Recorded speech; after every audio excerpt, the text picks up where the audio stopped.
Hello, everyone! And welcome back to the show. I'm Paolo del Rosario. Let's get you up to speed with some news that you could use right now.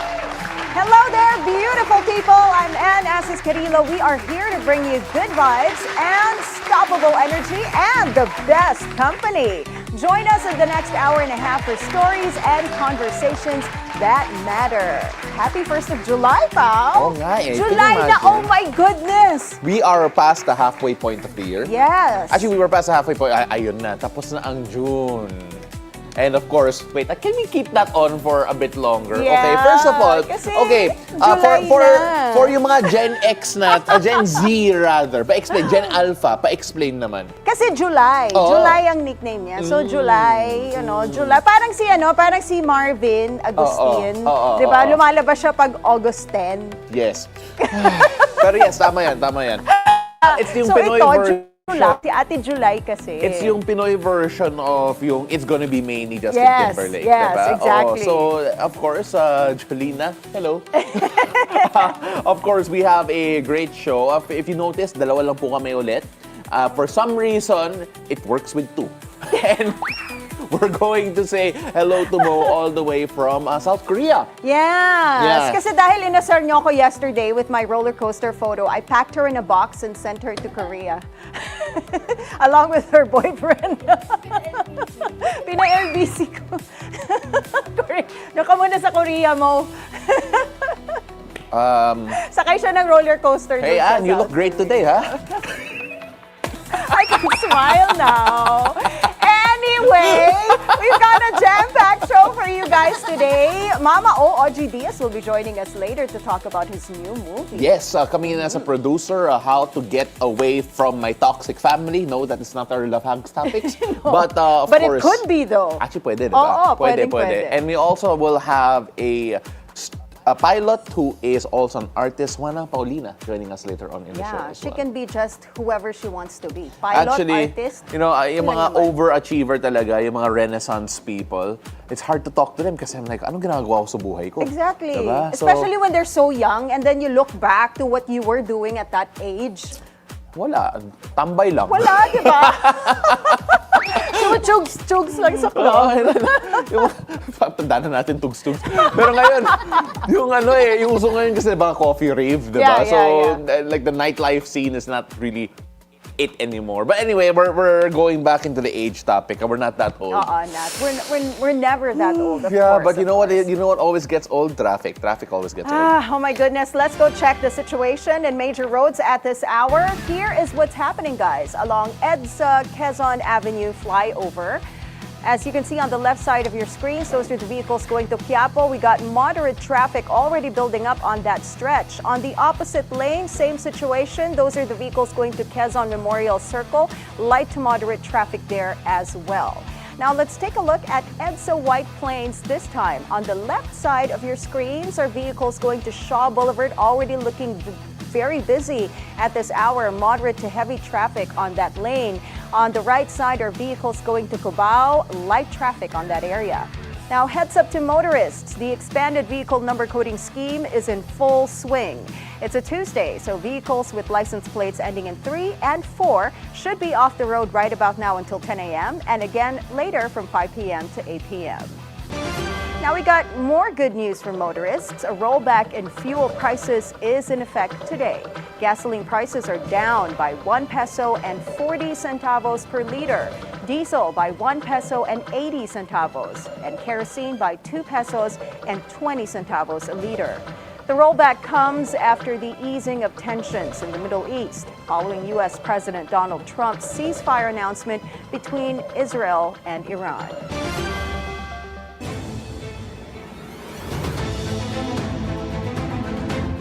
Now, what's the weather going to be like this Monday? Paolo has today's forecast from Weather HQ. Take it away, Paolo.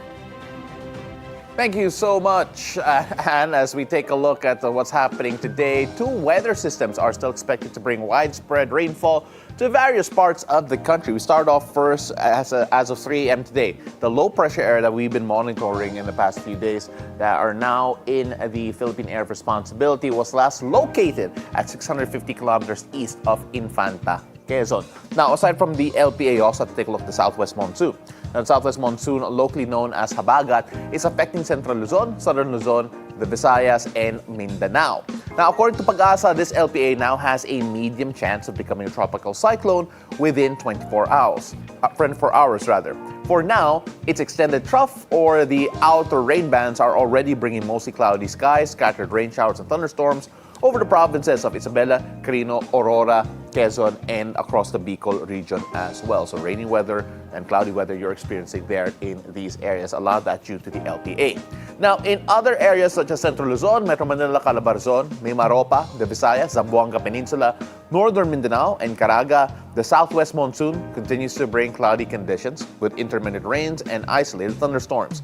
Now, this is due to a moderate to occasional heavy rainfall. There is an increased risk of flash floods and landslides. Now, this will be particularly true in areas with mountainous terrain or poor drainage. Now, for the rest of the country, you can expect partly cloudy skies with isolated rain showers in the afternoon and evening, and that's expected to prevail all out today. Now, in terms of our sea conditions, let's check the latest here across our coastal waters. Pag-asa has not issued any gale warnings at this time. However, in northern and central Luzon, wave heights reaching up to 1.8 meters is expected.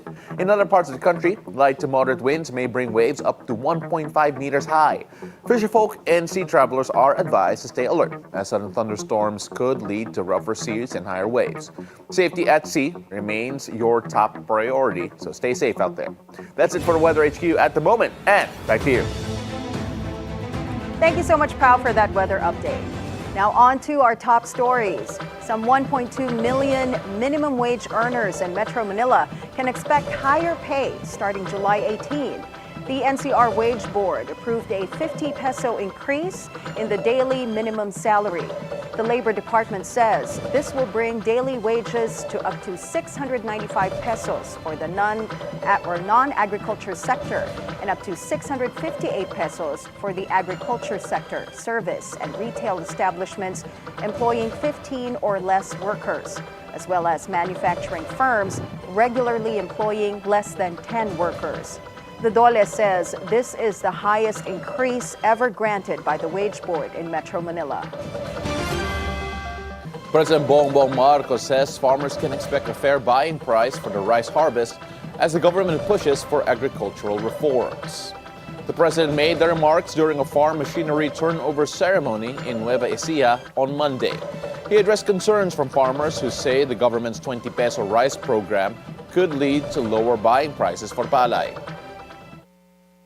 Nag-aalala yung yung ating mga magsasaka dahil binababa natin ang presyo ng bigas sa 20 piso kada kilo. Paano ngayon ang mga farmer? Kahit anong presyo ang pagbenta natin ng bigas sa palengke, hindi magbabago ang buying price ng palay ng NFA.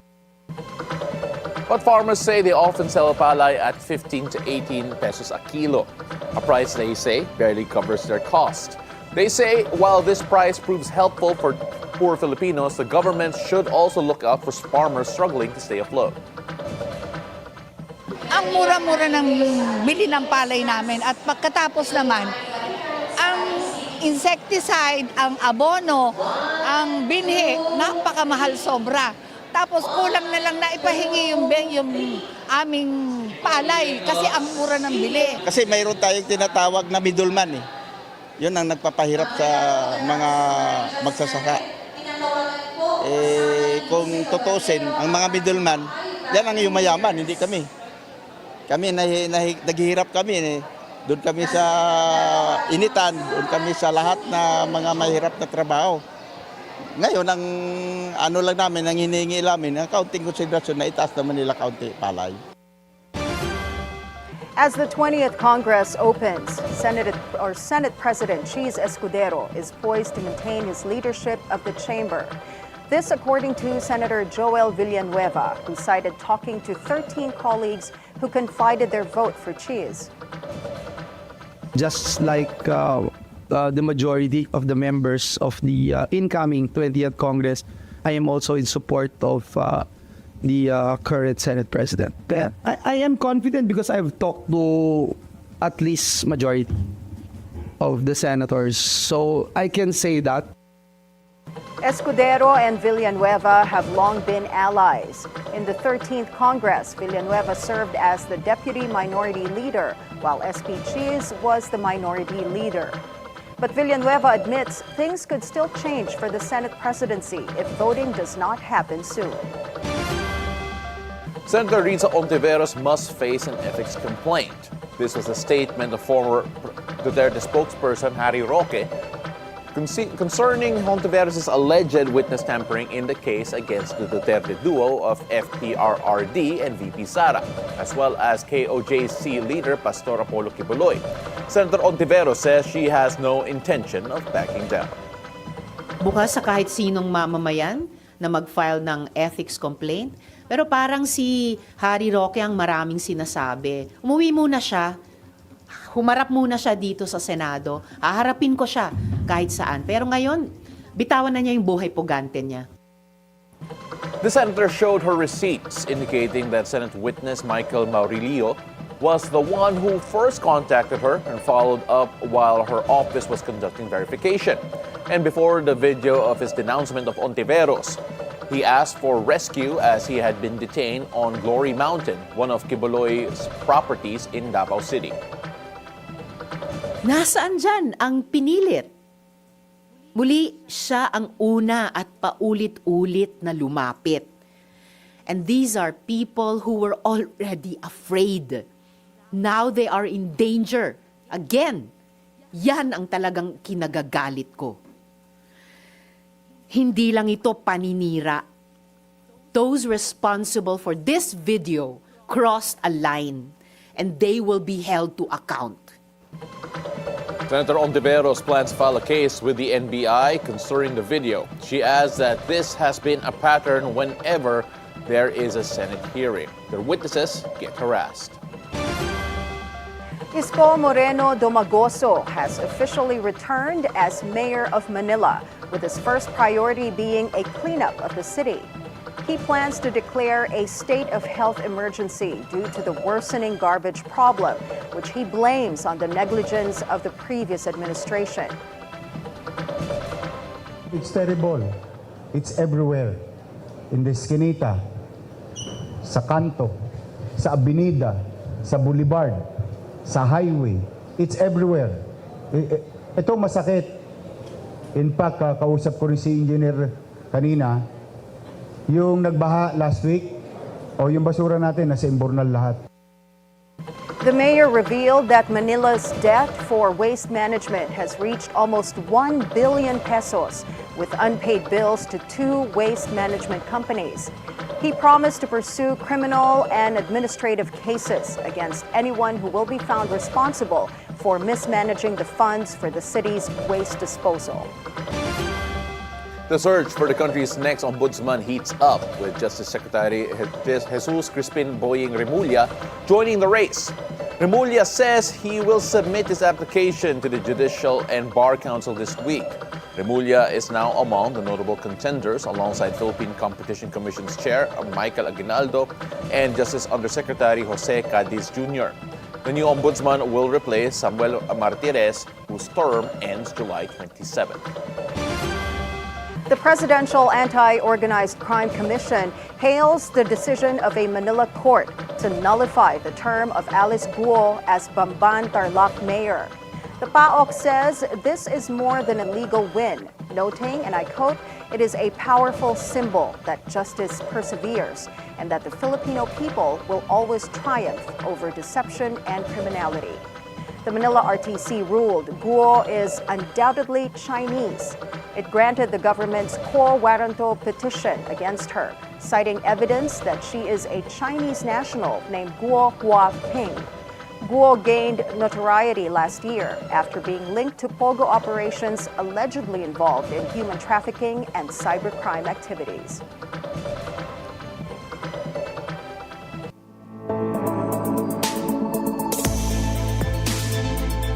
Railway Renaissance. That's how President Bongbong Marcos described the government's rail projects in State of the Nation's address last year.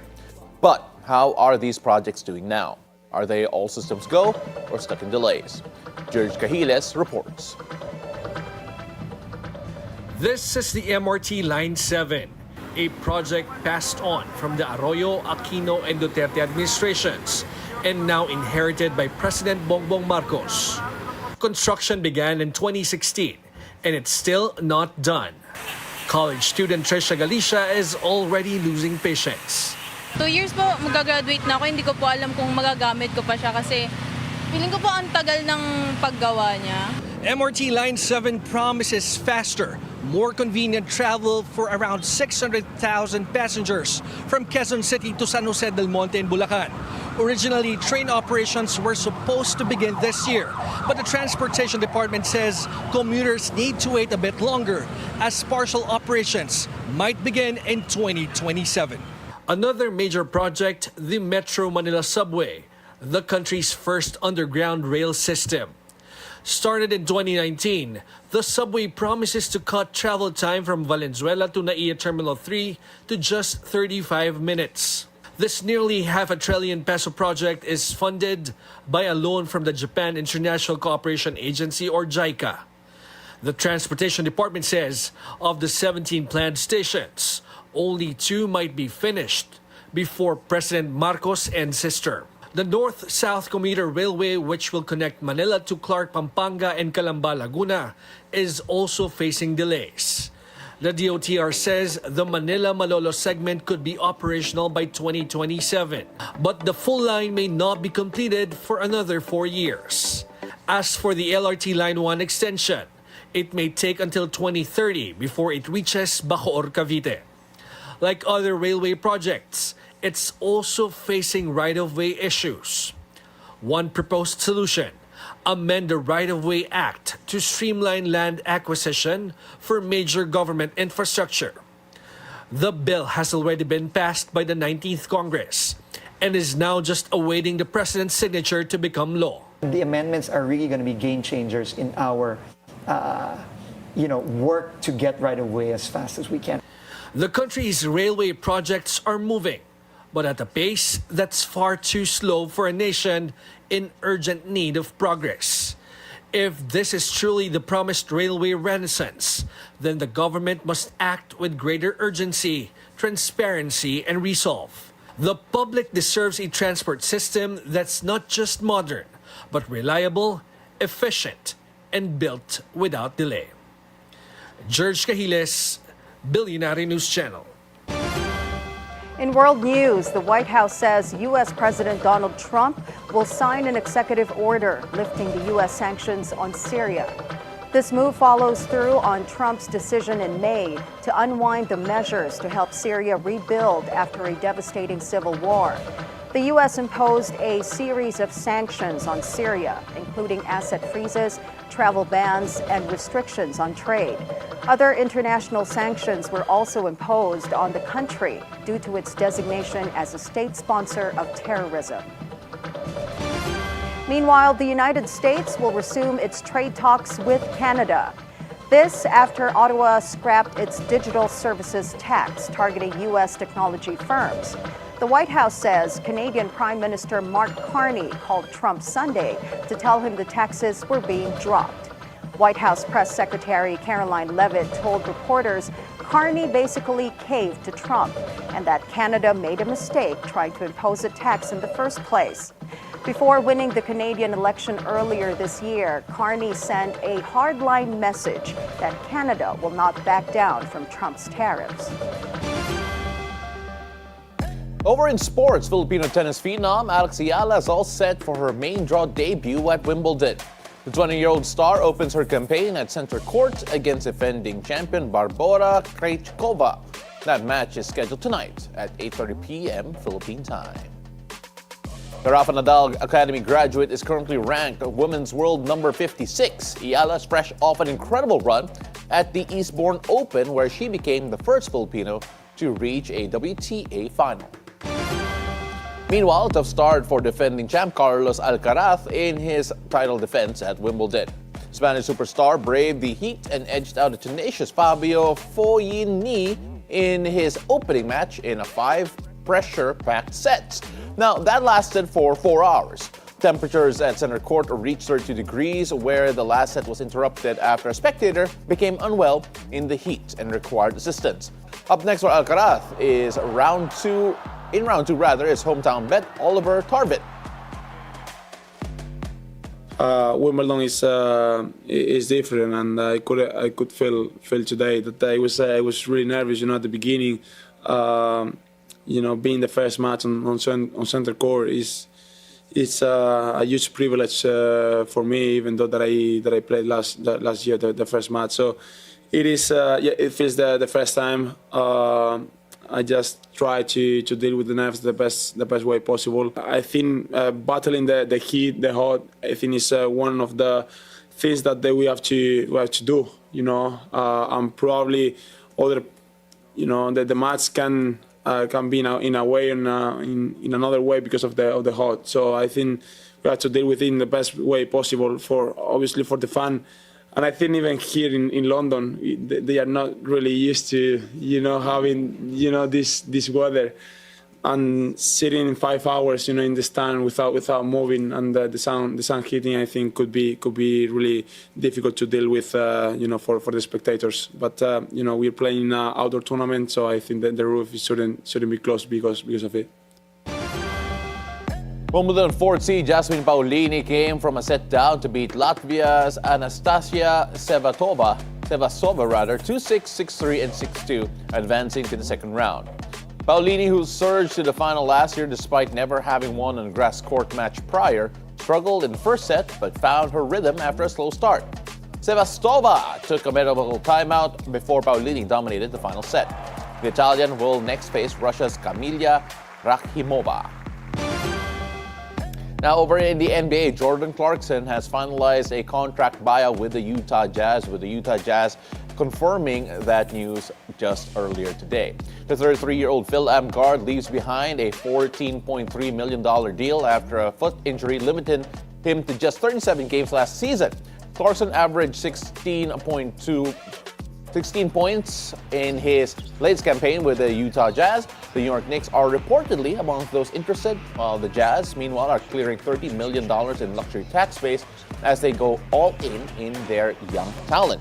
Now, the reason why I had to update that a bit, because it did just happen literally 13 minutes ago that the Utah Jazz have officially, formally said goodbye to Jordan Clarkson, of course, a Filipino legend, Jordan Clarkson, at this point.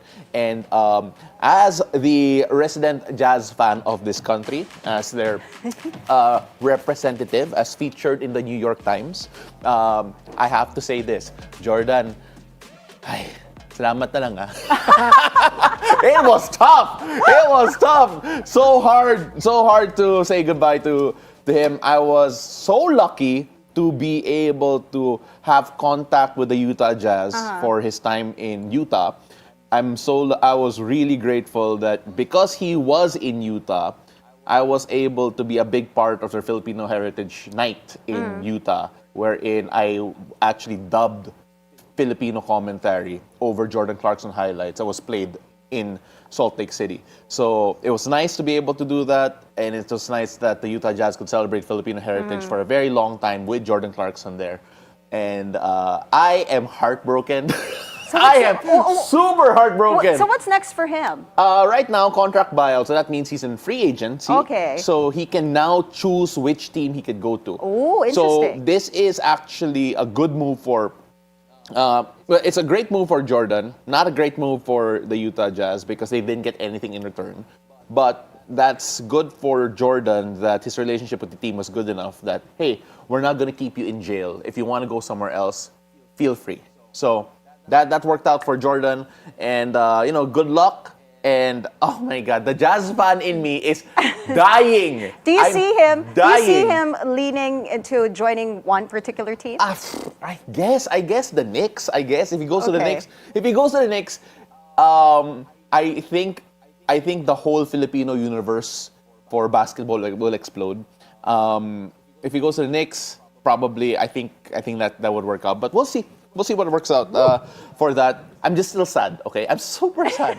This is heart-wrenching. For anyone who's followed me in my sports career, you know how much this hurts. So much. But thank you, Jordan. Oh my gosh, Utah. Oh my gosh. Let's see what happens next. Sige, i-soak in mo muna lahat ng emotion na yan. While we move on to entertainment, the official trailer for Downton Abbey, the grand finale, just dropped last night. The third movie in the Downton Abbey film series sees many of the longtime cast reprising their roles as the Crawley family enters the 1930s and faces the threat of social disgrace. You can catch the thrilling drama in theaters this September 12. Glastonbury Festival capped off its final night with a memorable performance by American pop star Olivia Rodrigo. The 22-year-old delivered a high-energy set of punk pop anthems and heartfelt ballads, including a duet with The Cure's frontman Robert Smith. In an Instagram post, Olivia thanked Robert for playing two of her favorite songs on stage with her. They played the Cure classics Friday, I'm in Love, and Just Like Heaven. Olivia, who rose to fame with her hit Driver's License, showcased her inner rock star with songs like Obsessed and Diary of a Homeschooled Girl. And a cafe in Moscow joins the Labubu craze by making a special dessert looking exactly like the plush toy. The sweet treat is covered with white chocolate and filled with fruit mousse. It costs 4,500 rubles or almost $60. As a bonus, buyers also get a high-quality replica of the toy for free. The dessert has become a hit among visitors, proving how the Boo Boo dolls have conquered the world. The character's popularity skyrocketed last year after Blackpink Lisa posted it on her Instagram. Many other celebrities have since followed. So $60, that's about 3,000 something pesos. Would you pay for a dessert worth 3,000 something pesos? Depends that how is good. shaped like a Labubu. How good? So it's covered in white chocolate and has fruit mousse inside. First of all, I wish I had the budget for that type of dessert, right? No, I mean like, I obviously afford, pero worth it ba? Yon, yeah. Yan yung ano ko eh. But it also comes with a replica, with a free doll. So Kasi maybe ang it is mahal ng worth Labubu it. eh. Why Ang would you- mahal nga. So- Or how big is the doll na free? I wanna know. Kung ganyan kalaki, well, okay, I'll pay for it. But if it's just like a keychain size doll, I don't know. No, I mean like, But look, were you- look, it's jumping into the craze. It's like, Yeah. siguro kung 2000s to, parang kumakain ka ng dessert ni Pikachu. I right? guess, I mean yeah, like, but yeah. still, would you pay for that much? I think is one of the bigger things talaga. You know, I'm converting dollars to US because I've been doing that the past few Oo. weeks while I was How much is there. that in pesos? $60, 60. mga 3,000 something pesos. Yeah. So for a plate, there, ganyan lang siya kalaki, di ba? It's just a small piece of dessert actually. So maybe you're paying for, that image. The brand itself, Labubu. Yeah, no. But I think people, talagang branding, yeah. Oo, and people have spent thousands of dollars on Labubu dolls, so they'd be willing to spend on a small dessert like that. What's the most expensive dessert you've ever had? Value-wise, not necessarily you paid for. Ang hirap naman, sandali. Yeah, I have Sige, go, you no, first. I have a story about an expensive Okay. dessert that was worth at least 6 digits, but I can't say where. All I know is it exists. Okay, like things like 6 digits? like it What was- exists. what So was the we'll dessert have more of like? that. We'll have more of that later. We might talk about that later on. But then you know what? Mamaya na yung chika na to. Oo, mamaya yung chika na yun. Oh my goodness, 6-digit worth? Yeah. Oh my goodness. We will ask Mama O later Ayun. kung nakatry na siya ng Ayun. expensive dessert. But a brave and thought-provoking movie tackling the toxic traits of Filipino families is hitting the big screen July 30th. We talked to producer Ogie Diaz about his film, How to Get Away from My Toxic Family, after the break. Stay tuned. It's a beautiful day. We'll be right back.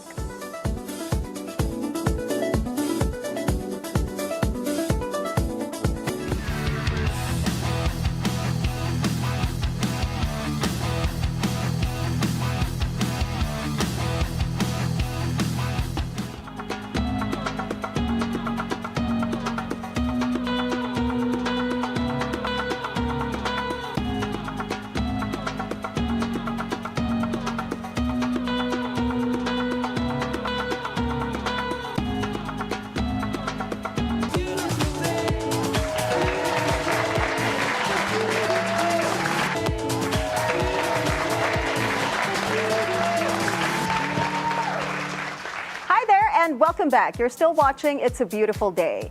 Have you ever wanted to get away from your family because of how toxic they can be? That's what this new Filipino movie unpacks, as it tells the story of a hardworking OFW who slaved away to earn money for his family, only for them to stab him in the back. Producer Ogie Diaz joins us this morning via Zoom to talk more about his thought-provoking film, How to Get Away from My Toxic Family, starring Zanjoe Marudo and Susan Africa. It's a beautiful day, Mama O. Good morning. Welcome to the show. Yes, it's a beautiful day, Miss Anne at Mr. Paolo. Ayan, ako first time ko sa Bilyonaryo channel. Oh, yan. First time, and definitely it won't be the last. Maybe next time live na natin interviewin si Mama O, no, Pao? Yes. So let's talk about this new movie of yours na sa tingin ko, majority ng mga Pilipino makaka-relate sa theme ng movie mo, how to, escape yung toxicity ng family, which is parang if you think about the gist of the story, maraming OFW nakaka-relate sa ganun, ano? Yung nagtatrabaho sila ng matindi abroad, and then when they get back, yung situation ng family really breaks their heart. Let's talk about yung premise ng movie, how you were able to come up with this theme, this story, and paano na sulat, how was this brought together, everything? Okay. So, umpisa niyan, siyempre nanonood ako nung una, yung How to Get Away from Murder. Murder, okay. Yeah, Alice Keating, napanood ko yan. Tapos yung How to Earn Millions Before Grandma Dies. Yes. Sabi ko, title pa lang, medyo intriguing na at engaging pa rin. So, sabi ko, gawa kaya ako nitong ganitong klase ng pelikula. Yung title itself, engaging. So, nakaano ko, How to Get Away from My Toxic Family. Doon nabuo yung How to Get Away from My Toxic Family. Anyway, so, ang dami-dami kong kwento na syempre, dahil ako yung nag-interview, ako ay isang vlogger, reporter. So, pinag-isa ko na lang yung kwento ng mga kaibigan, paano sila nagdurusa, parang feeling nila, buong buhay nila, obligasyon na yung pamilya nila, at yung parang may mga patago, yung pamilya, yung mga kaanak. So talagang siya, hindi nalalaos yung ganitong tema ng pelikula, lalo at may tinatawag tayong pamilya. So hindi rin nawawala yan sa pamilya, kaya buo kami ng kwento tungkol sa isang OFW na pagdating dito ay akala niya maganda yung daratan niya. Yung pala parang gusto pa siyang itulak mag-abroad. Kaya hindi lang ito kakatawan sa isang OFW, kundi sa mga inaasahan ng mas malaki ng pamilya na naririto. Kung dito nagtatrabaho sa Pilipinas, kung ikaw ang inaasahan ng pamilya, nako, at ang lalo na mga breadwinners, nako, ito ay parte ng pelikulang ito. Alam mo, Mama O, it hits home for a lot of OFWs, I'm sure, a lot of people here in the Philippines as well. But are there any specific real-life inspirations whose story you really drew from, na kilala mo na personal, or people that you were able to use yung mga talagang experiences nila in the creation of yung story na to?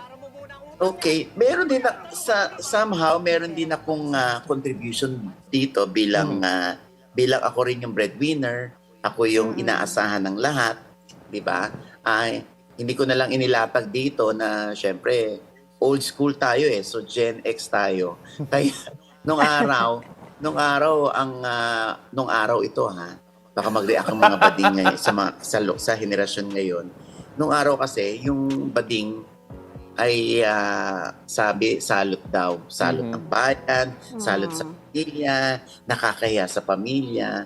So parang from yung mga sinasabi nila tungkol dun sa bading, parang mas na-challenge ako para patunayan ng sarili na meron akong pupuntahan, meron akong goal, meron akong ma-accomplish pagdating ng araw. So ito ngayon na-accomplish ko bilang high school graduate, kung saan man ako naroroon ngayon, abay pinagpapasalamat ko talaga. At ako yung naging breadwinner. Mama O, Sa walo, ha? Sa walong magkakapatid at pang-anim ako, ako yung most of the time inaasahan ng pamilya. Mama O, first of all, thank you so much for sharing all of that. At the same time rin, importante dito yung cast to be able to really showcase yung story na to. And getting Zanjoe, Marudo coming in. I think coming off a 2-year break from making movies, unang-una, para mo na-convince na pumasok dito si Zanjoe? And of course, what side of Zanjoe are we seeing sa pelikula nito? Okay, si Zanjoe, no, medyo hindi naman kami nahirapan na i-convince siya to accept the role, the movie.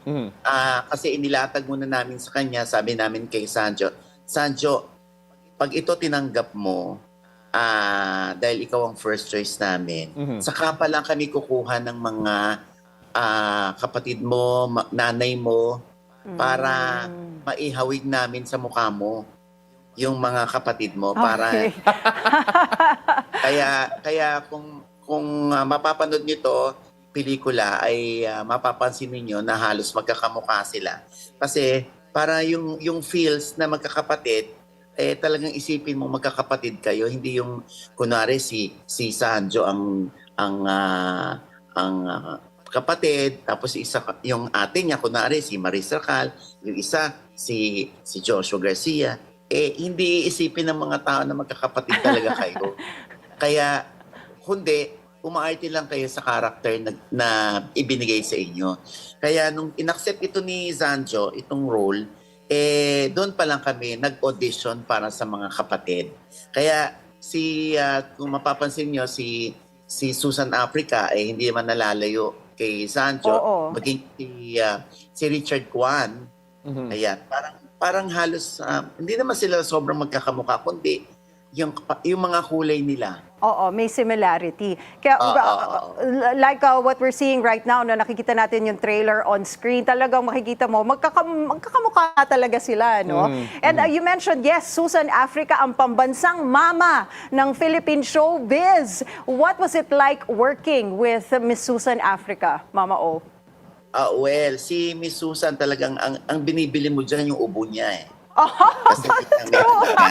That is so true. Mahal ang ubo niyan. Anyway, so sa mga hindi nakakagets ng ubo, kinuha po siya ng isang brand para ng gamot pang ubo. At kaya sa ubo pa lang mahal na yan. Pero nung pinabasa naman namin kay Miss Susan yung kanyang character, talaga nabusit siya sa kanyang character, pero kailangan niyang yakapin ang character na yon. At kung sinabi nga ni Miss Susan na madalas ang ginagampanan niya yung inaapi na nanay, yung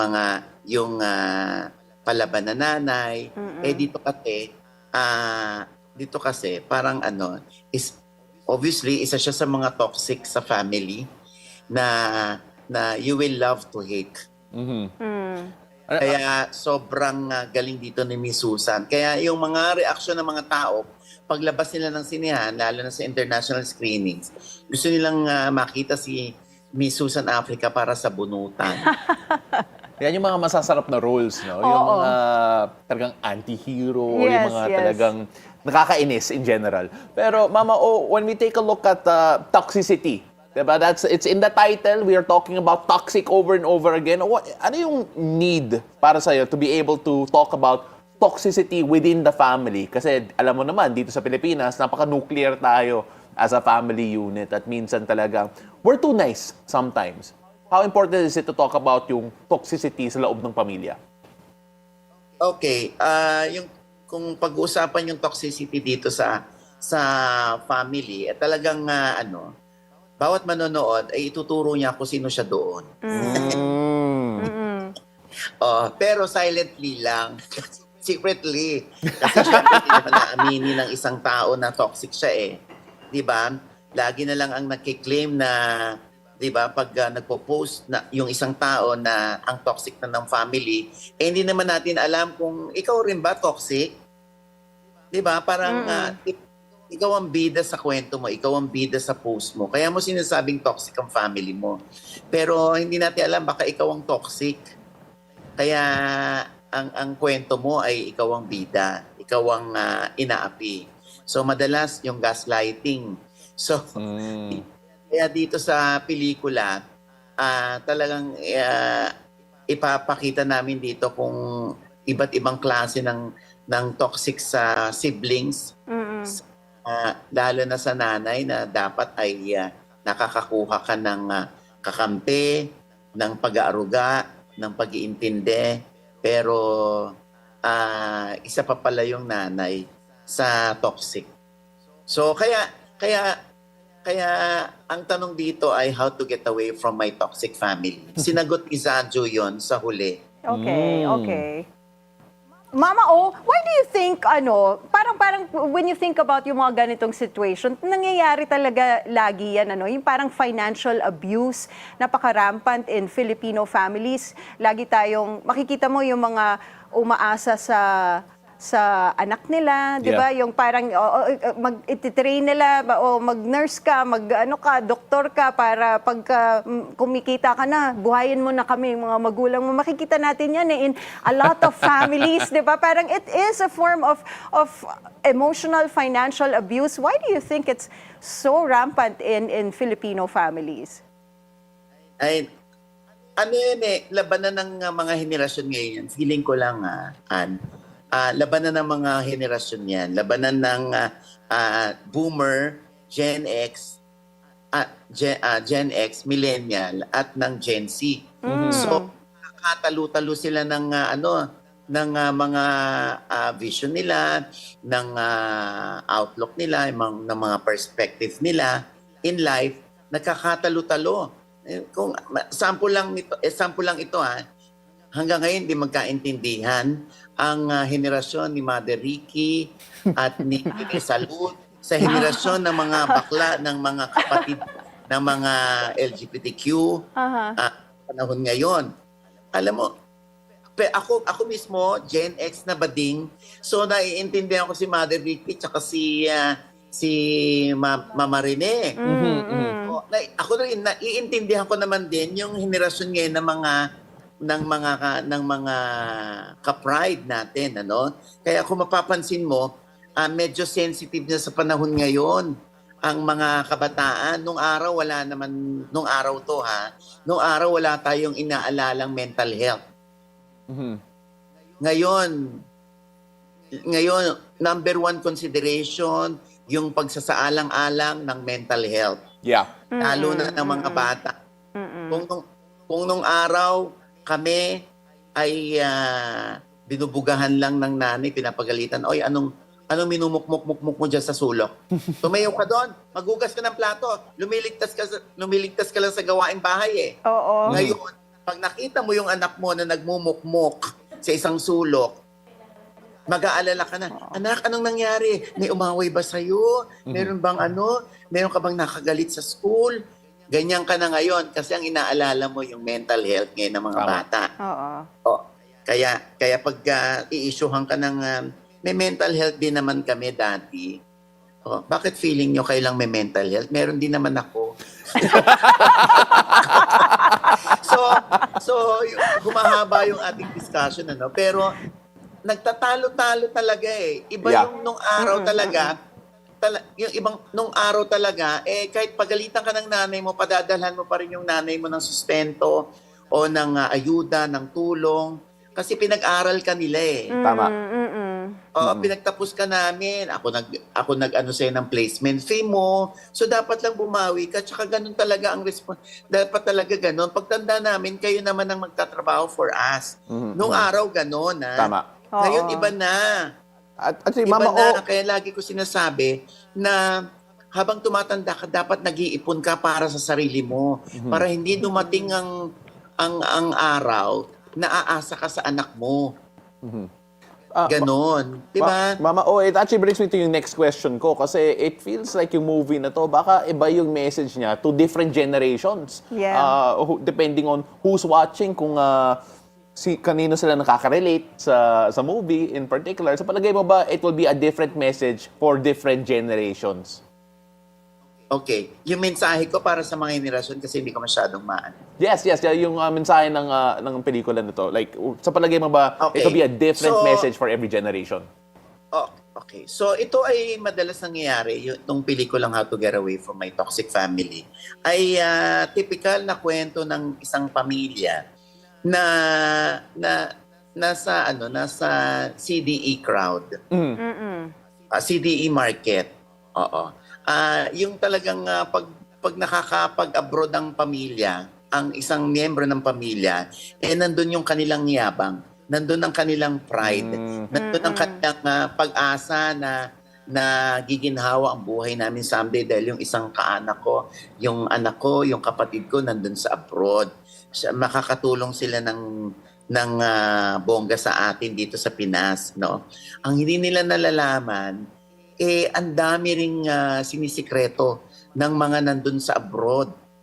Kung anong pagtitiis ang ginagawa nila, kung ano yung ibibili na lang nila ng merienda, itatago pa nila para sa pamilya. Yan yung typical. Pero ngayon, iba na. Talagang hindi. Magtatago na ako ngayon para sa sarili ko. Dahil hindi naman habang buhay, obligasyon ko kayo. So, ang message nitong movie na ito, kung papanoorin natin, ay hindi tayo kailangang umasa ng umasa. Kailangan din may sarili tayong kayod. Pag sumikapan natin at iwasan natin na umasa sa iba. Mas maganda magtrabaho din tayo, may ipon tayo, para hindi tayo rin napagmamalakihan, napagsasalitaan, namumura ng taong inaasahan natin palagi. So itong pelikulang ito, merong kaya sabi namin sa mga lahat ng nakakapanood, wag nyo naman please i-spoil yung ending para naman mas panoorin pa ng mga tao. Mama O! Kailangan pakiusap namin. Alam mo, excited na ako. Feeling ko, I'm going to cry buckets. Talagang iyak ako ng bonggang-bongga pag napanood ko itong pelikula mo. Why don't you invite our viewers to catch your movie on July 29, ang premiere, correct? Okay, so ang aming showing ay July 30. Exclusive sa SM Cinemas. Yes, pwede kayo magdala ng panyo, ng tissue. Tuwalya, I think, Mama O. Yes, oo. Tsaka pwede rin kayong magngit-ngit sa mga characters, manggigil. Huwag nyo lang hahantingin si Susan Africa, si Richard Kwan, at yung ibang kapatid. Oo. Meron kasing isang nasa audience na gusto silang makita at gusto silang tirisin. Sabi ko, huy, karakter lang nila yan. Ginampanan lang nila yan ng buong musay. Para magalit ka sa kanila, ibig sabihin nagampanan nila yan. Oo. Na maayos, napaniwala ka nila. Pero in real life, mababait yung mga nasa cast. Kaya sana yung lalo na mga Gen Z manood tayo nito, no? Para magkaroon tayo ng idea kung ano yung pwede nating gawin kapag meron na tayong toxic na family. Yeah. Doon din mismo syempre sa mga mga nanay, no? Para maiwasan nating maging Susan Africa. Thank you so much, Mama O. Maraming salamat. July 29 po, yung premiere namin sa SM North EDSA. Alright. Mama O, sana yun. next July time... 30 naman, SM Cinemas. At ang alam ko ay open na ang ticket selling online. Perfect. Alright. Thank you, Ayan. Mama O. Sana next time ma-interview ka namin ng live. But thank you so much for your time. Ogie Diaz, Maraming ladies and salamat. gentlemen. Thank you so much, Paolo and Anne. Sa susunod na live ako dyan para makita ko naman kayo in person, lalo na si Paolo. Walang mali siya. Mama O, I can't wait to see you in person. Cannot wait. I'll give you a big hug also. Maraming salamat. Thank you. Maraming salamat. Thank you. So our next guest is not only busy flying planes, she's also got a mean artistic streak. Pilot and artist Juana Palomique will join us live after the break. Stay tuned, it's a beautiful day. We'll be right back.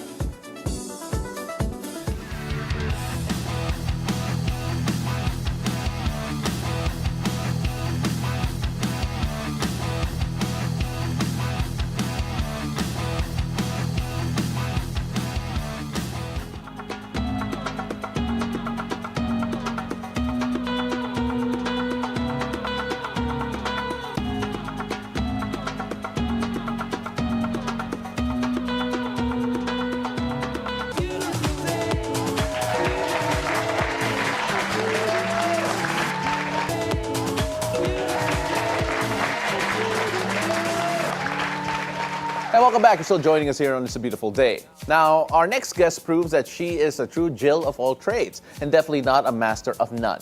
She's a licensed pilot who's also in touch with her creative side as a visual artist. Joining us live in the studio is pilot and artist Juana Palomique. Thank you so much for joining us. It's a beautiful day, Juana. Hello, it's a beautiful day. Good morning. Thank you for having me. All right, so Juana, first off, there's so many ways we can start this out because you do so many things. But let's take off first with your journey as being a pilot. First of all, it felt like there has been so many people who had this dream. You've interviewed a lot of people who had wanted to get into this, but then here you are following through, actually doing it. Where did this dream start and how did you go about it? Thank you for your question, Sir Paolo. For me, it was actually a childhood fantasy of mine to become an astronaut. Actually. Okay. Yeah, and it was something that I didn't think was even possible to do. But one day I was searching for purpose in life, and I was looking through the things that gave me joy as a child. And it was the feeling or the idea of commanding a spaceship and the idea of flying. And I wondered, what if I fly airplanes instead? Yeah. Closer to the sky, not quite in space, but zoomed out. Next best thing, I get you. For the meantime, yes. What was the reaction, of your family and your friends when you started? Well, to be honest, it feels like a lifetime ago, and I don't exactly remember because when I began my journey, I didn't broadcast it to my family. Yeah. Oh, okay. Only my immediate family and my closest people knew until my dad had posted photos of me during my first deployment, and I think that's how most of them found out, and I believe they were surprised. It was quite the 180. Yeah, I mean, it's so interesting because when you take a look at aviation, especially being a pilot, a gendered male, at least for a generation ago, right now, dumadami na yung mga female pilots, and it's not just mga FA, the girls are not just FAs. Right now, they're actually in the cockpit right now. First off, do you see that? Do you feel that? There's more trust for female pilots, there's more space for female pilots, and of course, how does it feel to be part of this particular group? Oh my God, that's a wonderful question. When I began my journey, the climate was not as welcoming as it is now for female pilots. Literally, when I started my journey, there were maybe 20 or less female pilots in total. As opposed to now, the flight school I'm with, Top Flight Academy, shout out. Importante yun. Yes. Yeah, there's around 24% female student population. It's growing, and to be honest, it's one of my missions in this journey is to empower women to be brave and to pursue dreams that seem like fantasies. Even in male-dominated fields, without sacrificing your femininity. Because therein lies your power. Yeah. It's nice. It's literally flat. And soar. But like as you've mentioned, the aviation industry is a male-dominated industry, right? And in a recent study, there are only about 5 to 6% females in this industry. When you were starting out, what were the challenges that you initially faced, being in an industry where there are mostly men? Amazing. I've been flying for, I'd say, 7, going on 8 years. Congratulations. Thank you. And so within those years, one of the greatest hurdles I'd say is the pandemic. Yeah. Okay. So time was lost in the progression of my journey pursuing aviation, but I found that I was able to focus on more creative pursuits. Okay.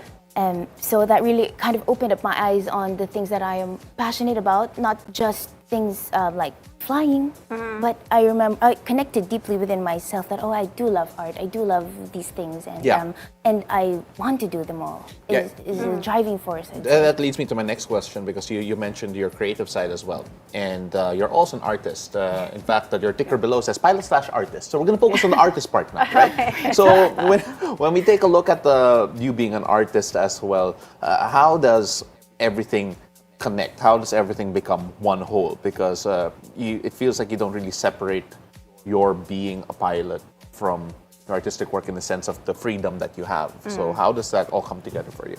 Well, I would say this is like the journey of life. You know, we go through seasons, and I don't like to limit myself with the things that I try and pursue, at least to the best of my abilities and what I have in my resources and stuff.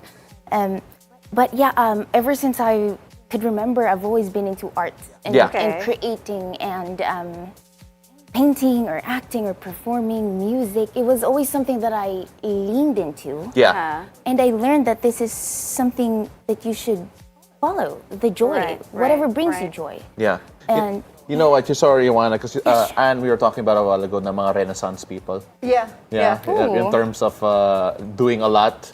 Oh, I know. And at such a young age, right?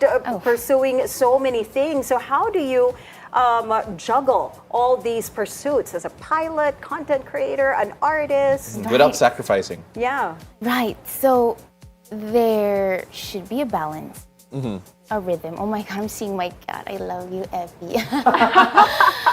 Rest in peace. Oh my gosh, that took a turn I did not expect. All right, but go ahead. Okay. Yeah. So like I said, I look at my life as a journey where I go in seasons. So some seasons I'm more focused in pursuing aviation. Some seasons I'm more focused in creating art, whether through painting or writing or acting, filmmaking. Yeah. Whatever fuels the soul, whatever you need. I feel like it's very important to find that outlet, however it comes out of you. Right. Yeah. All right. And you know what? It's just, there's a lot. You're doing so many things. I'm sure a lot of people follow you for one thing or the other, and surprised that you do so many things, and the variety is all there. But for those who, have a lot, who want to do a lot, and see how you do it and wonder how, what's your message to them to encourage them to really pursue all of these things in a way that's, one, responsible, and two, sensible? Well, hello, beautiful soul. It's a message for you. Understand that we are floating on a rock through outer space. We are here for a blip.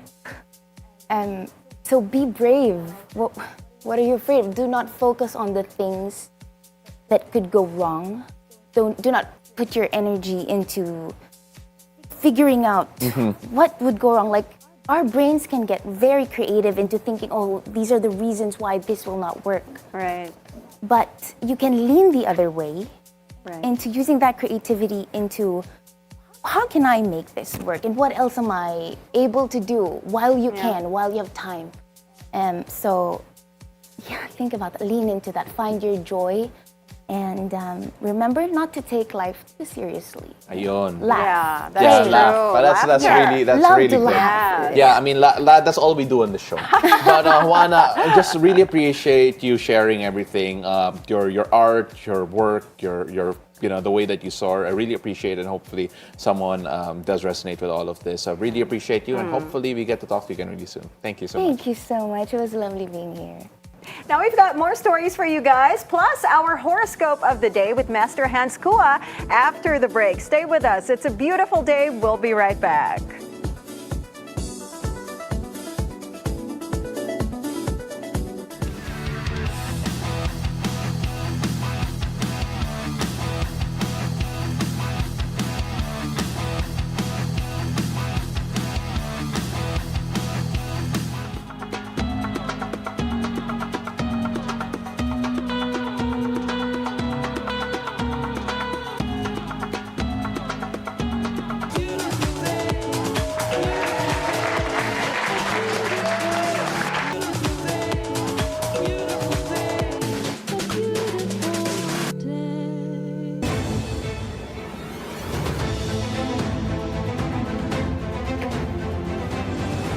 Welcome back. You're still watching It's a Beautiful Day. This is Weather HQ.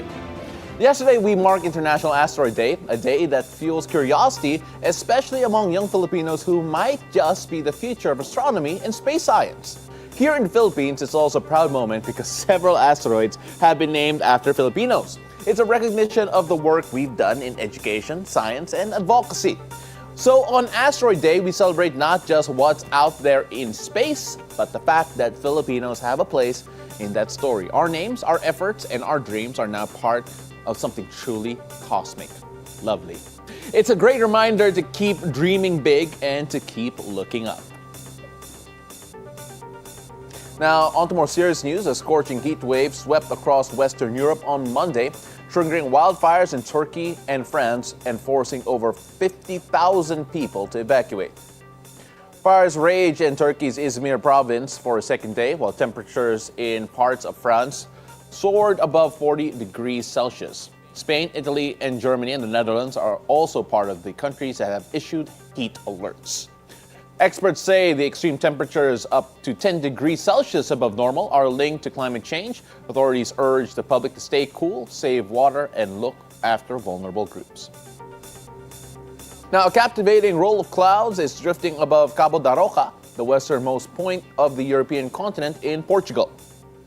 This rare meteorological event occurs when warm, moist air from the sea interacts with cooler, denser air from the land, creating distinct air masses.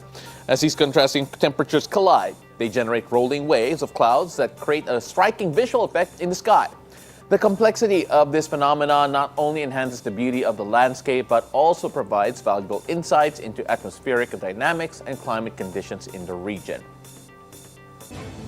And that's it for Weather HQ today. Back to you, Anne. Thank you, Pao. Now, eto na! What do the stars have in store for us today? Let's go find out from resident energizer and feng shui master Hans Kua in our horoscope of the day. Take it away, Master Hans.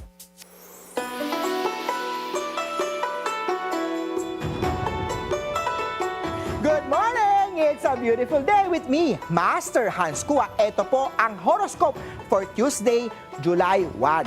Para sa mga pinanganak ng Year of the Rat, uminom ng maraming tubig at iwasan ang maaalat salty food. Gray at 2. Kay Ox naman tayo, huwag agad gastusin ang bagong kita. Magtabi ng pera. Yellow at 5.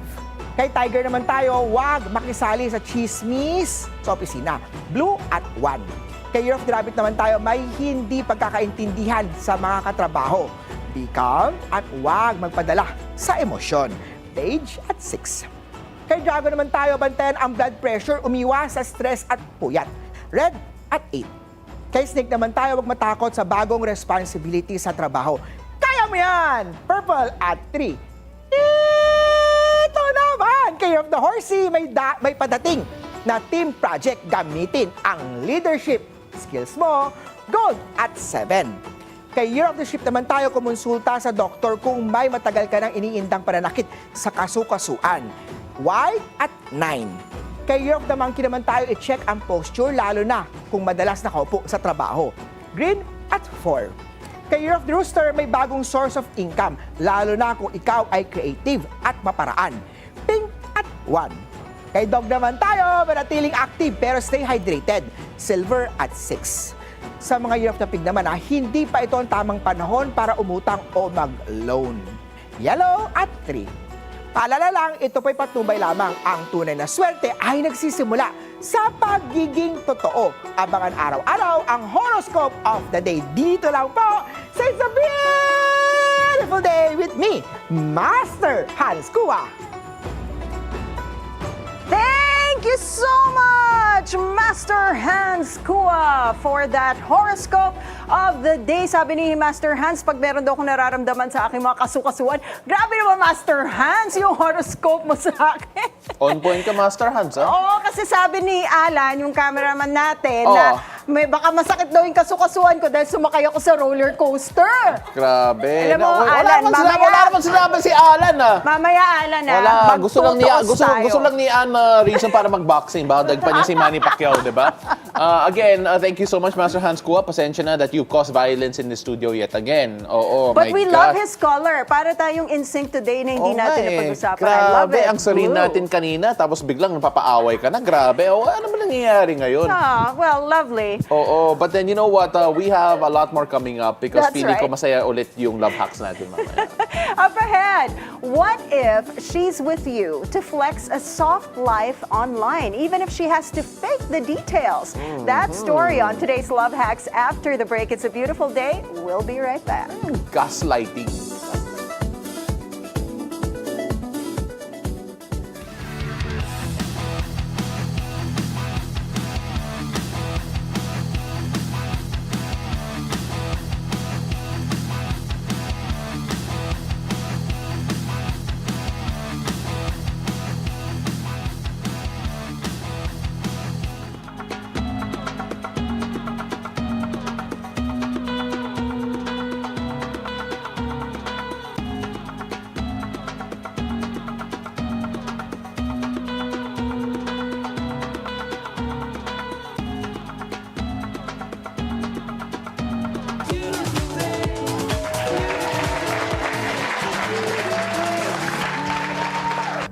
Time is money, and opportunities never wait. How would you describe the landscape now? You can see the creativity of many people. So join us as we inform and enlighten to help you make sound business decisions. The government's efforts to attract foreign investors in micro, small, and medium enterprises. This is your daily business brief, 3:30 to 4 p.m.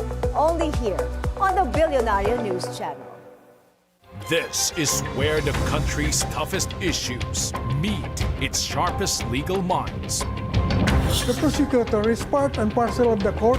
The state should really take care of those who cannot defend themselves. The law can be changed by Congress. It's the state's obligation to carry out its mandate. Abogado, Thursday, 8:30 p.m. only on Bilyonaryo News Channel. Good evening, I'm Pinky Webb. The questions. What did you uncover? Nakita natin yung sa IPO. There was a violation of Section 8 of Republic Act 9511. The issues. Is there a problem with that, the present setup of the syntax? The reason there's a 5% increase is because of inflation. We clarify matters. All these government agencies, we're actually the lowest. That's why it has to be, I hope that it will be addressed. Pinky Webb is always on point.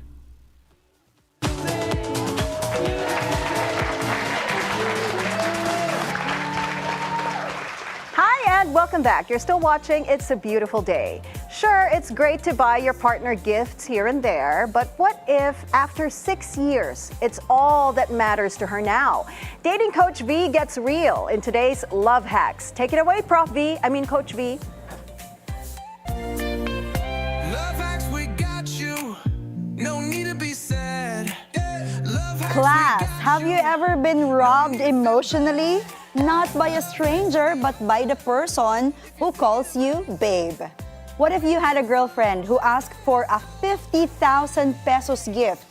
You said no because, rent exists, diba? You have bills.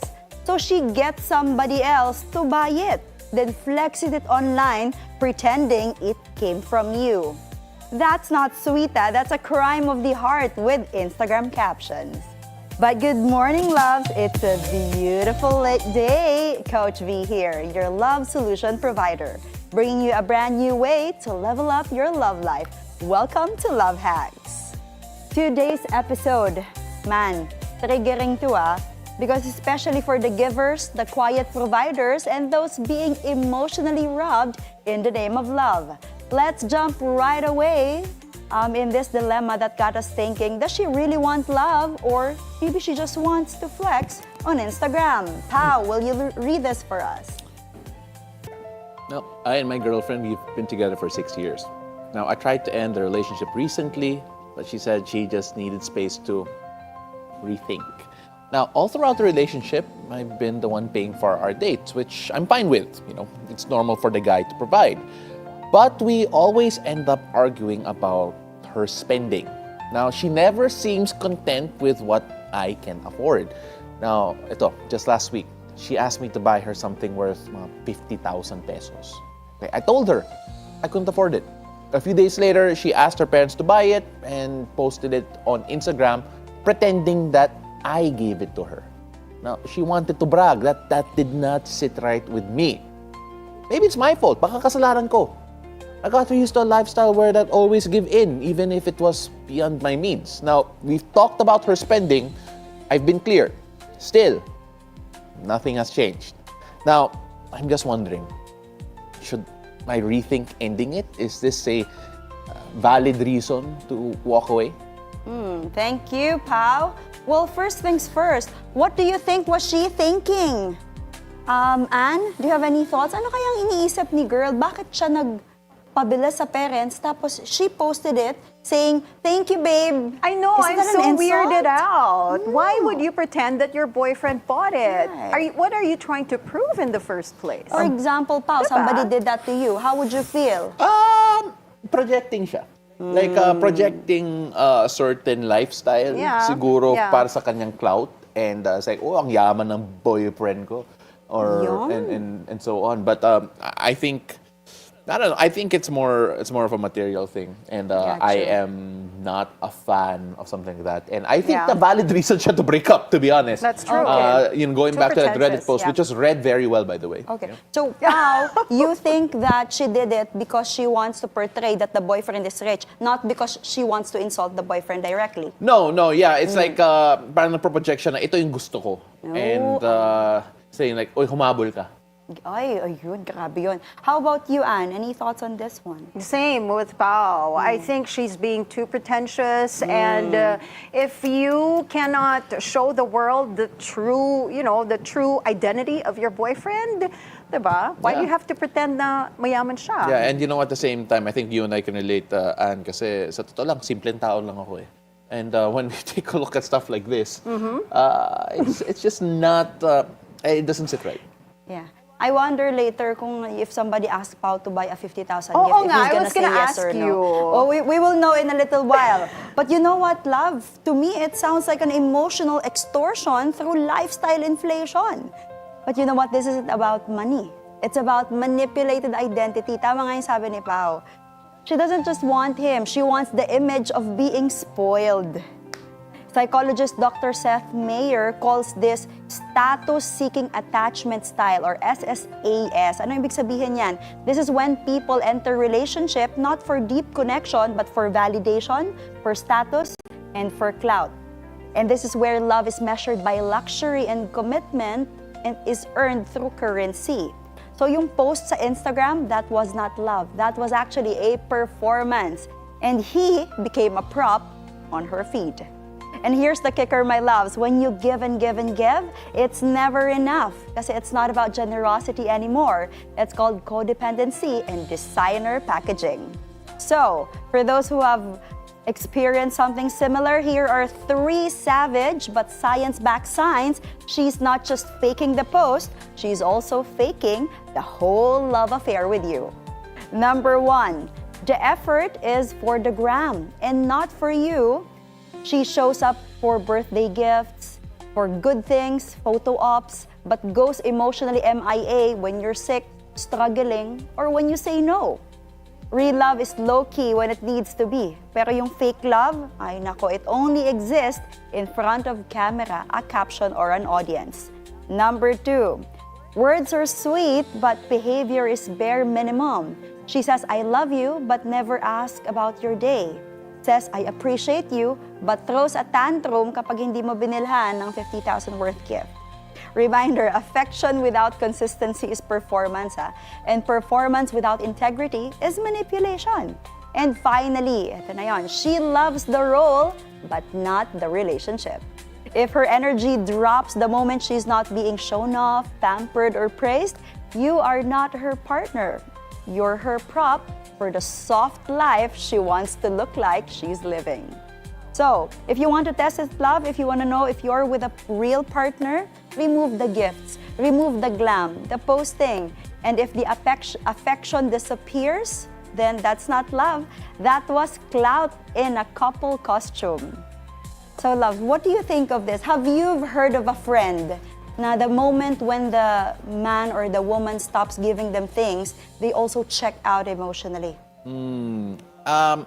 I don't know if I know any couple in that deep detail. Same, I don't know. Pero I do know couples, talking about yung soft life, yung performative, na kahit the relationship has not necessarily been smooth, importante to one of those partners na sa IG or sa social media, any form of social media, okay pa rin sila. In fact, almost like rom-com yung ano nila. Yeah. Parang everything is staged. I know couples who are like that also. Families pa nga minsan eh. They really post the most perfect pictures. But when you hear about the stories behind the scenes, alam mo na, really you know, good. it isn't really good. Pero when you look at their Instagram account, their posts, Parang makita mo. family perfect. Oo, picture perfect family, and also flaunting all the material things, just like that girl. You know how common this is? I feel is that Anne doesn't know this, but then we have a mutual friend who is not Mo. just to be clear, Let's be careful who is right there. not Mo, who actually had something similar. Yeah, I'll tell you about it later. Hindi pwede, Ang dami mga behind the scenes revelations. Behind the scenes. Alright. Yeah. So yung question ni Kuya who sent this message, should I rethink my decision to end the relationship? Is my reason valid? Yes! Pao says yes. Anne says Yes. Yes. And you know what Coach V think? I'm just thinking like, why did it take 6 years, 50,000 pesos worth of lie, and a fake post for you to finally snap out of it? She didn't just ask for too much kasi she lied about it. She built a narrative where you were the rich, doting boyfriend while you were probably eating what? Lucky Me at Home. Uy, masarap yun. Masarap naman talaga, pero what if on a budget, di ba? Mahal naman kasi ng hinihingi niyang gift. So, that's not a red flag. Para siyang carnival show. So, yes, maybe you spoiled her. But she knew what she was doing. Faking gifts, it's not about being used to love. It's about being used to getting away with it. So, you're not harsh for walking away. Tama lang yan, kuya. You're just tired of being emotionally shoplifted. So, no love. Don't rethink the breakup. Rethink how you ever called that love in the first place. So if they have to fake the post, they probably fake their love too. Sorry, pero clout isn't commitment, and likes won't hold you at night. That's it for today, loves. This is Coach V, giving you real talk about real love. Message Coach V at Dating Coach V on Instagram, and let's not just talk about love. Let's solve it. And by the way, thank you to Giselle Jote Amorado for today's Instagram worthy OOTD. See you again tomorrow here on It's a Beautiful Day. Love you. So tanungin na natin si Pao, what was the most expensive gift you actually bought someone? Umabot ba siya ng 50K or more than 50K? Or more than 50K. I think kapag ito, like for example, a trip, like going to wherever, like vacation. Like I think if you total automatic it, yun. That is expensive. Pero what if isang item, umabot ba ng gano'n? Is that too much? Too much yung 50. Well, I think it depends on yung context eh. One, asawa mo ba? Or, you know, or like long-time Girlfriend pa partner. lang eh. Kung girlfriend. Yeah, no, 6 years. for me, So, ito, 6 years girlfriend. Again, like, get married. Get a ring. That's more than 50,000. Oh, diba? So, I mean, like, it's, I think it's also dependent. I think na, kung asawa mo, and they want something na 50,000 eventually, and kaya mo naman. And then, like, let's say, that's a phone. That's a laptop. Or that's a cheap one. Cheap phone or laptop, actually. So, I mean, like, I think it's okay naman. It's just siguro saan na kayo ng partner mo. Yeah. Right. And I feel like if the man feels that your love is legitimate, they won't have problems spending on you. The reason why sometimes they're holding back is because if they feel that your love is not even genuine in the first place, why would they even spend on you? Parang it all depends on the amount of the presents that they give you, and that is not true love. I know. Coach V, really appreciate you coming on again, and it was a great topic, just so lovely. And that is it for us this Tuesday, July 1st. Ako po si Paolo del Rosario. Happy the 1st of July. Thank you so much for joining us. And I'm Anne Asis-Carilo. Make today unforgettable by choosing joy and spreading love and kindness wherever you go. We'll see you again tomorrow, 7 a.m. to 8:30 a.m. only here on It's a Beautiful Day.